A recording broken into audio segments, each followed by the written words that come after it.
பேட்டையும் கூலியும் ஒண்ணுன்னு சொன்னா நீங்க நம்புவீங்களா? எஸ், வாங்க கூலி ரிவ்யூக்குள்ள போவோம்.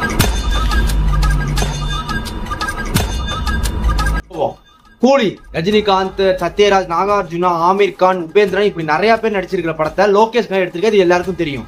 உங்களுக்கு ஒரே டைரக்டான படம் நல்லா இருக்கா இல்லையா அதுதான் நீங்க கேக்குறீங்க. தட் இஸ் இது 1000 கோர்ஸ் அடிக்குமா அடிக்காது அதானே கேக்குறீங்க.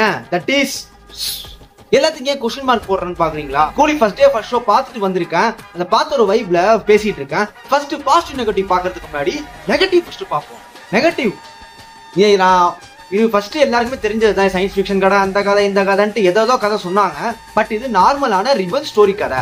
இது ஆல்ரெடி எக்ஸ்பெக்ட் பண்ணதான் நான் பர்சனலா எக்ஸ்பெக்ட் பண்ணேன். அதே மாதிரிதான் இருக்கும். ஆனா அது எதுக்காக எக்ஸ்பெக்ட் பண்றாங்க? சத்யராஜ் பண்ற வித்தியாசமா இருந்துச்சு. தமிழ் படங்கள்லாம் அது மாதிரி இது வரைக்கும் பண்ணது இல்ல. அதுக்கப்புறம் நான் என்ன எக்ஸ்பெக்ட் பண்ண, ஹார்பர் பேஸ்ட் மூவி, ஹார்பர் என்ன நடக்கும் போது காட்டுன்னு நினைச்சாங்க. பட் அதையும் தெளிவா அவங்க காட்டவே இல்லை. ஜஸ்ட் ஒரு இடமா தான் பயன்படுத்தி. Next Aamir Khan, Upendra characters is just like trailer படத்துல கேமியன் சொல்லி தான் எடுத்திருந்தாங்க. ஆனா ஆமீர் கான் இந்த படத்துல முழுநீள ஒரு ரோலே நடிக்கிறது லோகேஷ் கனகராஜ் நிறைய இடத்துல சொல்லியிருந்தாரு. அதுவே பேக் ஃபயர் ஆயிடுச்சு. எஸ், ஆமீர் கான் இந்த படத்துல கேமியா தான் பண்ணிருக்காரு. இது ஸ்பாயிலர் தான். இப்போ பாசிட்டிவ் என்னன்னு பார்ப்போம். Positive one and only super star Rajinikanth. அவருடைய கரிஸ்மா தான் இந்த படத்தை அப்படியே தோல்ல தாங்கி பிடிச்சு நிக்குது. அவரு வர சீன் எல்லாமே தியேட்டர்ல விசில் பறக்குது. முக்கியமா இந்த படத்துல பேட்டைக்கு அப்புறம் முழுநில காமெடி படுத்திருக்காரு. எஸ், லோகேஷ் கனகராஜ் படத்துல இது ஃபர்ஸ்ட் அட்டம் நினைக்கிறேன். இது வரைக்கும் லோகேஷ் கனகராஜ் இந்த படத்துல வந்த ஒரு காமெடி சீன் அளவுக்கு வந்ததே கிடையாது. சோ ஃபர்ஸ்ட் ஹாஃப்ல முக்காவாசி இடம் காமெடியா தான், காமெடி சீன்ஸ் நிறையவே ஒர்க் அவுட் ஆயிருக்கு, நல்லாவே ஒர்க் அவுட் ஆயிருக்கு. செகண்ட் அனிருத், அவர் ஒருத்தர் தான் எங்கெல்லாம் படம் போர் அடிக்குதோ அவரை பிடிச்சி நிறுத்தி தூக்கி இருக்காரு. அந்த பவர் ஹவுஸ் வரும்போது, பிளாஷ்பேக் சீன் வரும்போது ஒரு பிஜிஎம் போட்டிருக்காரு. கண்டிப்பா உங்க எல்லாரும் போன் ரிங்டோனாவும் அது இருக்கும் அப்படின்னு நினைக்கிறேன். ஃபைட்ஸ் அன்பரி இந்த படத்தை ஃபைட் பண்ணிருக்காங்க. இப்ப இந்த படத்தை செகண்ட் ஹாஃப் ஃபுல்லா அவர் தான் பண்ணிருக்காங்க அப்படின்னு சொல்றது மிகையாவது. ஏன்னா செகண்ட் ஹாஃப் முழுக்க ஃபைட் தான். முழுக்க ஃபைட்டை போர் அடிக்காம நல்லாவே எடுத்திருக்காங்க ஃபைட். இப்போ படத்துடைய பிரச்சனைகளை பார்ப்போம். இந்த படத்துல என்ன பிரச்சனை அப்படின்னா ஓவர் எக்ஸ்பெக்டேஷன் அப்படின்னு தான். நிறைய பேர் ஓவர் எக்ஸ்பெக்ட் பண்ணதுனால இது அப்படி இருக்கும் இப்படின்னு நினைச்சதுனால நான் ஒரு நார்மல் டிவைஸ் ஸ்டோரிக்குன்னா அதுல ஒரு டிசப்பாயின்ட். நான் பர்சனலா எதிர்பார்த்தது இந்த படத்துடைய பிளாஷ்பேக் சீன். இந்த படத்துல பிளாஷ்பேக் சீன் நல்லா இருக்கும். அதாவது கிட்டத்தட்ட ஒரு 20 நிமிஷம் அப்படியே பேட்டை அந்த மாதிரி இருக்கும் அப்படின்னு நான் நினைச்சு போனா, நான் பிளாஷ்பேக் ஜெயிலர் படத்துலயாச்சும் 5 நிமிஷம் பிளாஷ்பேக் வரும். இது 2 நிமிஷம். அதுவும் நான் செகண்ட் ஹாஃப்ல இதோ இப்போ வந்து பிளாஷ்பேக், இதோ அப்போ வந்து பிளாஷ்பேக் அப்படின்னு நினைச்சிட்டே இருந்தா கிளைமேக்ஸ்ல படம் முடிய போகும்போது பிளாஷ்பேக் வருது. ஆனா அந்த பிளாஷ்பேக் சீன் அல்டிமேட் பண்ணிட்டாங்க. ஒரு 90ஸ்ல ஒரு படம் ஓடினாலும் அந்த வாய்ஸ் டோன் எப்படி கேக்குது அப்படின்னு நமக்கு இருக்கும்ல, அதை கொண்டு வந்திருக்காங்க. அது எக்ஸலண்ட்.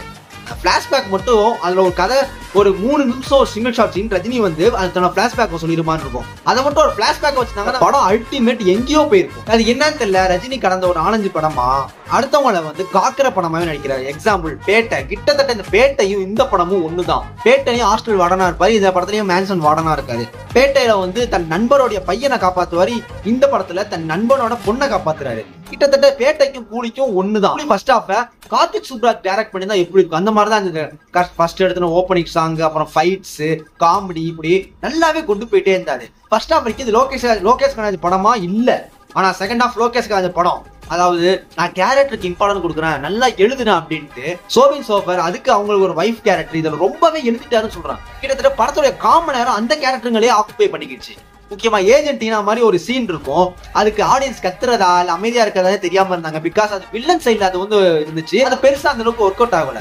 அதே மாதிரி நான் உபேந்திரா ரொம்ப எதிர்பார்த்தேன். ஜெயிலர் படத்துல சிவராஜ்குமார் ஒரு அந்த மாதிரி ஒரு கேரக்டர்ல ஒரு சண்டையில வந்துட்டாரு. அந்த ஃபைட்டுமே என்ன பிரச்சனை அப்படின்னா, இப்போ ஜெயிலர் படத்துல ரம்யா கிருஷ்ணன் வீட்டுல யாருமே இருக்க மாட்டாங்க. சோ சிவராஜ்குமார் வரும்போது அது நமக்கு மாசா இருந்தது. ஆனா இந்த ஒரு சீன்ல ஃபைட்டுக்கு எல்லாம் என்ட்ரி கொடுக்குறாரு. ஆனா அந்த இடத்துல ஆல்ரெடி ரஜினி இருக்காரு. சோ ரஜினி இருந்து ஒருத்தர் ஃபைட்டுக்கு ஹெல்ப் கூப்பிடுறதுனால அந்த மாஸ் கொஞ்சம் எடுபடல. சரி, நாகார்ஜுனா செம்ம ஹேண்ட்ஸமா இருக்காரு, செம்ம நடிச்சிருக்காரு. இன்ஃபேக்ட் ஃபர்ஸ்ட் ஹாஃப்ல ரொம்பவே பில்டப் கொடுத்து புத்திசாலித்தனமா சீன்ஸ் எல்லாம் வச்சு அவருக்கு ஐ ஆம் டேஞ்சர் பாட்டுலாம் வச்சு சூப்பராகவே எழுதிருந்தாங்க.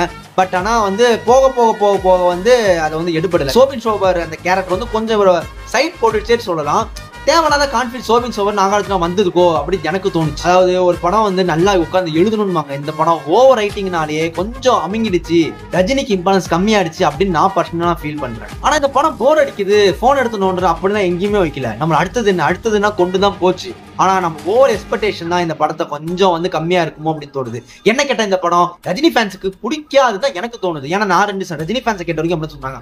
பட் ஆனா ஜென்ரல் ஆடியன்ஸ் இந்த காலத்து 2K கிட்ஸ்க்கு இந்த படம் பிடிச்சிருக்கு. அப்படின்னு தான் நான் பார்த்த ஷோல வந்து அவங்க எல்லாமே கத்திட்டு இருந்தாங்க. பேட்டில வந்து நண்பனுடைய பையனை காப்பாத்துறது, ஜெயில வந்து தன் குடும்பத்தை போய் காப்பாத்துறது, அண்ணாத்துல தன் தங்கச்சியை காப்பாத்துறது. இப்ப கூலியில நான் திரும்பி நண்பனோட பொண்ணு. இப்படி ஏன் ரஜினி தொடர்ந்து காப்பாத்துற படமாவே நடிக்கிறாரு அப்படின்னு தெரியல. நீங்க கேட்கலாம் படம் நல்லா இருக்கு நல்லா இல்லையா அப்படின்னா, நல்லா இருக்கு.